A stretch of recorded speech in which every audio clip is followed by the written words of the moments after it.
Yo guys, and welcome back to some more of the Aquatic Stage.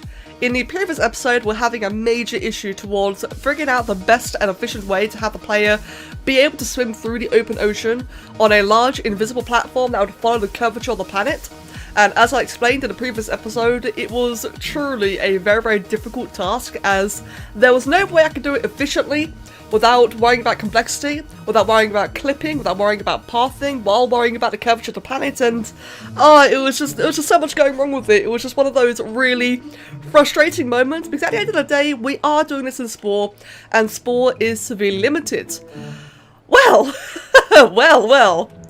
yeah, about that, right, well, turns out there is a extraordinarily simple solution, like the absolute perfect solution. I can't believe it. I wish I knew of it before making that video, but I had no idea. I don't think anyone really thought of this. It was so incredibly obscure and a really creative solution.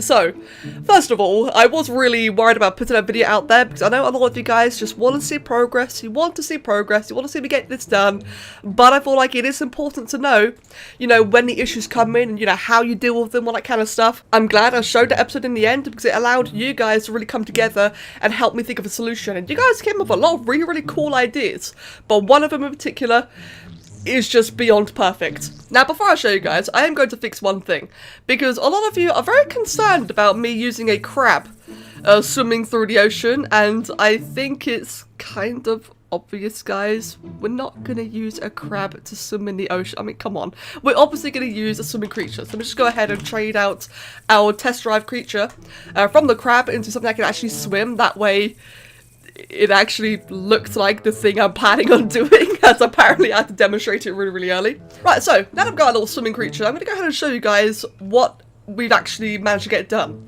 Now, as you can see, we've got a whole little area here, everything's nice, looking all pretty. I'm going to go out to the open ocean, and nothing there, nothing that I can see.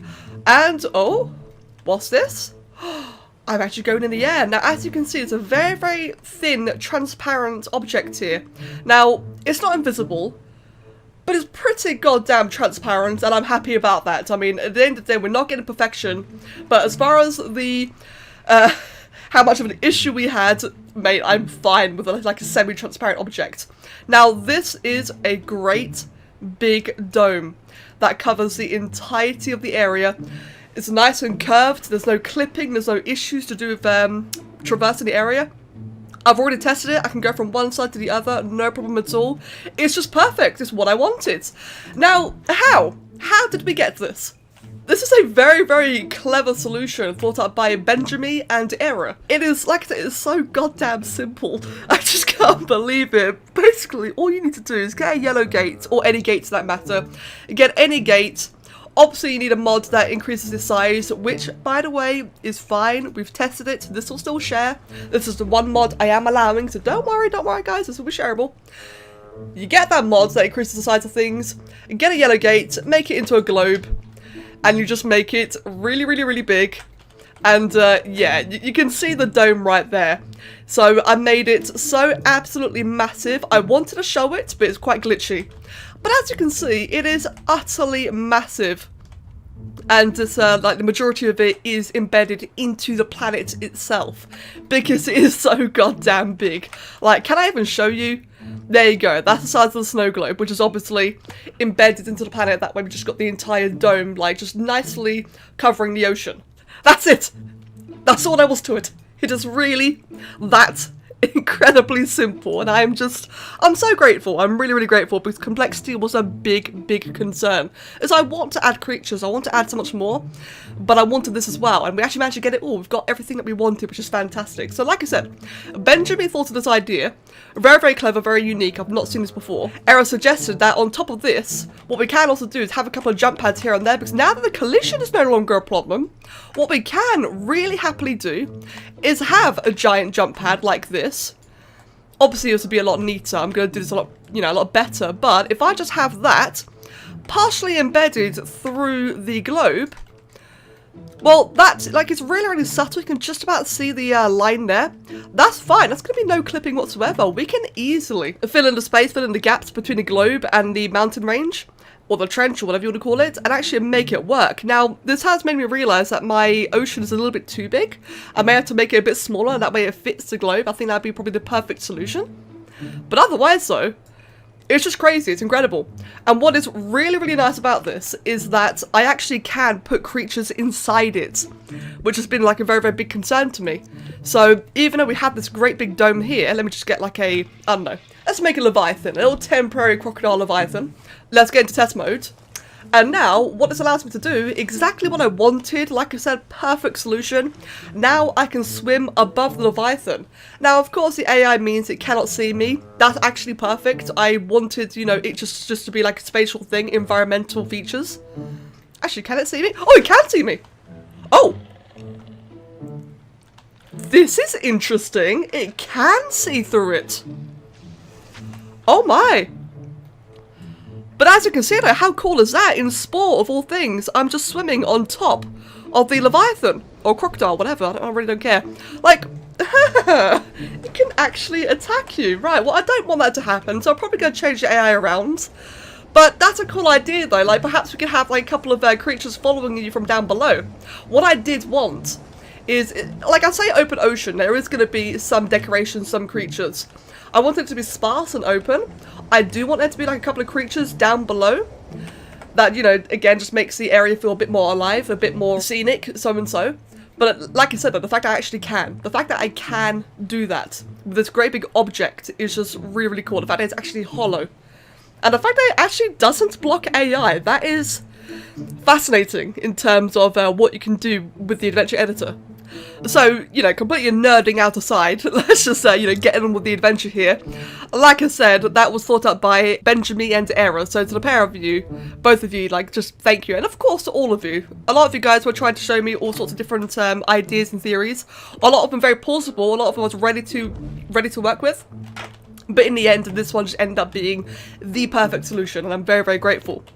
So, let's go ahead then and edit our terrain, although that one there is weirdly flat. Why are you so flat? Wow, that is really spazzy. That's actually really cool. It's like a big meteor impact. Oh, wow. Okay, well, it's not what I want, though. Right, so like I said, what the hell? I think the terrain generation is drunk. Let me grab this one then and see if I can remake that. I think it was just like overlapping. It was, okay. I know what happened there, don't worry about it. So I have that there. Just to make it all a little bit smaller, a little bit more cramped. And you can just very, very subtly see the line cutting in there. Now that's fine because like I said, we actually can use jump pads. Or upside down, flipped over jump pads and make it, you know, line up properly. Where did that line just get? There it is. Bring that one over, yeah. Do that, and again, it is clipped over, fantastic. Doesn't have to be perfect, but it just has to be enough to show you guys, you know, what I have in mind. That one kind of already breaks through, actually, okay, that one's fine. Back to the starting areas, get back over here. And yeah, I'll just flatten it all. Right, cool, so, before we carry on, actually, one other thing that I did mention I wanted was for the player to have an ability to actually be able to swim or, you know, walk on the land as well as the dome. Now, the one issue with the dome is that you cannot go in and out. If I use teleporters, you can, alright. I can quite easily use teleporters to allow you to traverse inside the dome as well as outside. I'm not sure if I will. I'm still deciding. I don't really think it's required. I think it'd be a nice bonus if you could go on the land with, you know, the other creatures. Or on the surface, excuse me. But I don't think it's required. So I think for now I'm going to be skipping it. So just for the time being, until we, you know, get like a bit more of an idea of complexity, a bit more of an idea for like just the stage overall.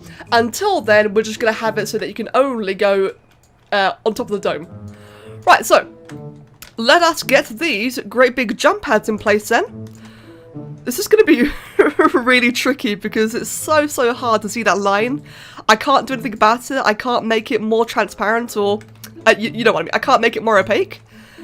But the plus side, I can at least, you know, do this. Alright, so it's been a bit of a while and I've been adding a couple more snow globes and a couple of jump pads and I've been doing quite a bit of testing and I have an environment I'm quite happy with, or at least, you know, the backbone of the environment. I'm quite happy with this so far. I've made a couple of alterations to the ridges around, like I said I was going to. I've done a bit of testing. As far as I can tell, you cannot get stuck. Now, it doesn't look very impressive. You just have all these great big random lines cutting through. When you're actually test driving or playing the stage, you don't really notice it that much. I mean, it's a little bit noticeable, but there's not much I can do about it. However, when you compare this to the creature stage, where you can get stuck in terrain, where you do get lighting glitches, where the stage overall is just really not polished, I'll be honest guys, I'm happy with what we have here. I'm actually really happy with this. So, we actually have the general open ocean, not done per se, but our biggest and most important function is there. So now, we can make it pretty. So first things first, the absolute first thing I want to do is create those boundary walls I mentioned earlier. Because like I said, I do want this entire area to be accessible. That way, as you traverse past the boundary walls, just like you would in Subnautica, you get attacked by leviathans. And I want that so that it feels like a large open area. So it gives off the illusion that it's this massive map. Then in reality, it's actually quite limited. It's just the outer regions, you know, they are hostile, and that's what prevents you from going forward. And this is so much more finicky to do than I expected. Oh my god, this is so glitchy, it's driving me nuts. I think what I may actually have to do is flip it upside down.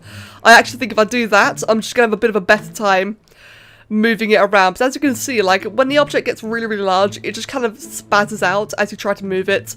Okay, yeah, make it upside down, actually, like, making the focus point, the cross there, the base, making it higher up actually made a big difference. We've got like a random one over there that can go away. Right, what I think I'll actually do with these things then is I'm going to make them quite a bit higher, and I'll just simply add some rocks in between them. That way it'll be quite subtle. I mean, as far as the player's going to see, it's just going to be a couple of random rocks which will exist anyway, but in regards to the actual function of the adventure, behind these rocks, or hidden inside them, will be, you know, these pillars, and that will be the cue for the Leviathan to come and attack. It is looking very messy, I would agree.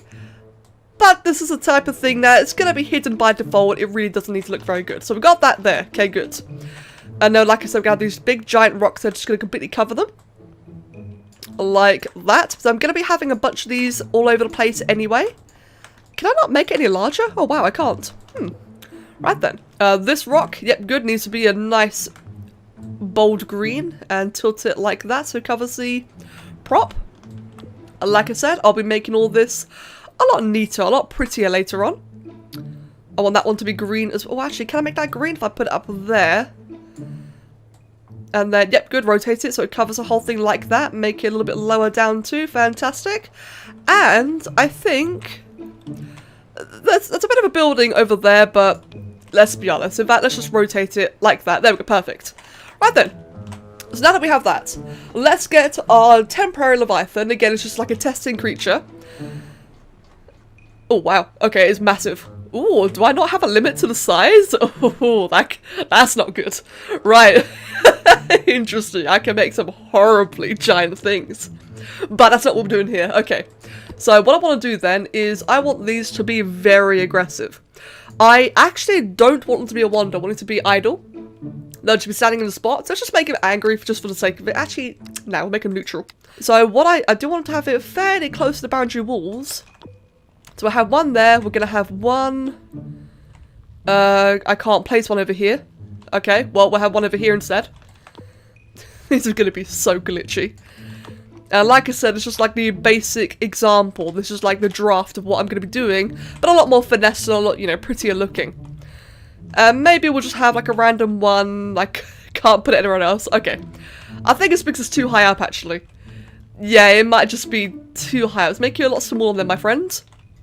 There we go. We'll put one there. We'll put another one over. I just thought it's just like giant crocodile overlords. I don't know what it is. It's just these giant crocodiles who are just like guarding the area. It's really opposing, intimidating. Right, so that's the idea. Oh my god, look at that great big thing. Now, can it actually see me? No, not yet. Okay, good. It can't see me.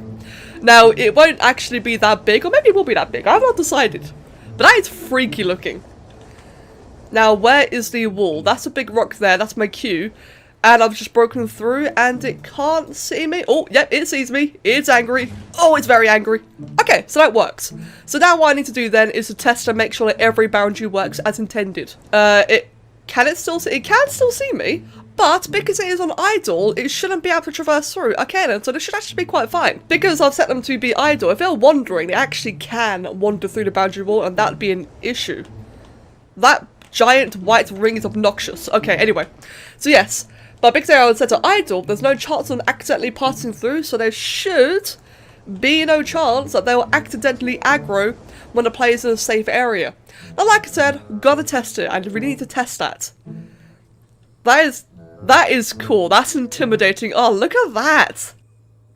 We got a seizuring one up there, which is just yawning into the abyss. Okay, what happens then if I go into that one? I think I want to make this boundary wall a lot closer by, come to think of it.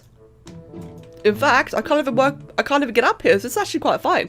Just natural terrain alone prevents me from coming up here, so that's absolutely fine. But I can make my way around this way into the horrifying, flashing Leviathan crocodile. It is absolutely...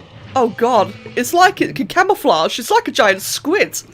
Oh, maybe I can glitch out a giant squid here. Well, that's an idea anyway. That's the idea in motion. So now that we're done playing with the outer rim, we do of course need to have a couple of things within this area as well. So, the open ocean. How is it going to look exactly? Like I said, I did want to be open, but I think it just being blank will be quite boring. So what I do want to do, as well as making these rocks look a little bit less out of place, I'm going to add a couple of rocks here and there as well. Let's move that inwards. Let's try and rotate it. Let's see if we can get like a bit of a green palette to it. Oh, nearly. There we go. A bit of a green shade to it. Good, good. Maybe one right about there, which again just makes the rest of them just look a bit less out of place. So I'll be doing that quite a bit more. This one just kind of randomly ends, so I do want to make that transition a little bit nicely, or a little bit nicer. See if we can get the green shade again. There we go. It juts outwards. I'm honestly fine with that. It really does not matter. Right then, so looking at the length of the recording, I think it's about time that we wrap things up. But you can see the overall gist of what I'm after here. Just adding a little bit more variety to the open ocean. A couple of bits of rocks, a bit of terrain. I will be adding some very light foliage later on, like a bit of seaweed, maybe a bit of coral here and there, but very, very light overall. There will be effects. I just don't know what's yet. It's probably bubbles, probably a bit of fog here and there. Again, still deciding.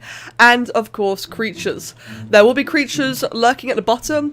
And, assuming it'll work, let me just quickly test. Yep, cool. There will be creatures lurking up above as well. So we're going to have multiple layers of creatures. But again, that's going to be for a bit of a later stage. As I need to finish the environments and finish the actual landscaping very, very quickly. Because I'm actually getting quite close for complexity. But we are making some sick progress, and that was the major hurdle, my big issue, my big concern, beaten. We've done it together, friends, so again, thank you very, very much for all of your help and all of your suggestions. I will also be replacing the Leviathans out here with a different creature. I like the crocodiles, I'll probably have the crocodile somewhere else, but for the actual, you know, open world ones, or the guard dogs, if you will, I think something like a squid or a mosasaur, or maybe something just bigger and scarier. I think that'll be a more fitting creature to have out there lurking and ready to attack you. There we go, that's looking quite a bit better already. Just a little bit less flat, less boring. Right then guys, as always, thank you so much for watching. If you have any ideas, any comments, please, as always, feel free to let me know. Feel free to post them down below. Or otherwise, if you're just liking the project so far, please do say so. All the engagement helps tremendously and I really appreciate it. So thank you again, and I hope you guys have a wonderful day. Cheers.